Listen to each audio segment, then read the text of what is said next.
गेल्या 4 दिवसांपासून सुरू असलेल्या मुसळधार पावसाचा मोठा फटका इगतपुरी तालुक्याला बसलाय।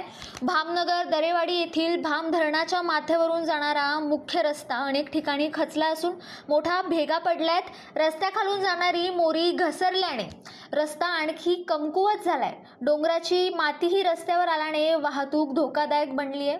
आज या काळूस ते त्या दरेवाडीच्या या रोडला बघा किती या पावसामध्ये किती वाईट दुर्घटना घडली।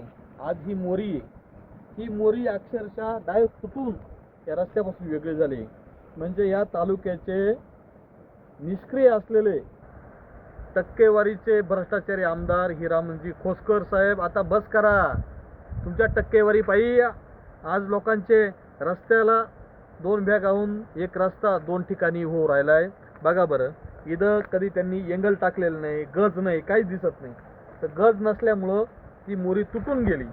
हा रस्ता पूर्णपणे खचल्यास दरेवाडीतील सुमारे 40 आदिवासी कुटुंबांचा शहराशी संपर्क तुटण्याची शक्यता आहे। त्यामुळे स्थानिकांना जीव धोक्यात घालून प्रवास करावा लागत असून प्रशासनाने तातडीने दखल घेऊन कायमस्वरूपीची उपाययोजना कराव्यात अशी ग्रामस्थांची मागणी आहे। न्यूज डेस्क आपलं नाशिक।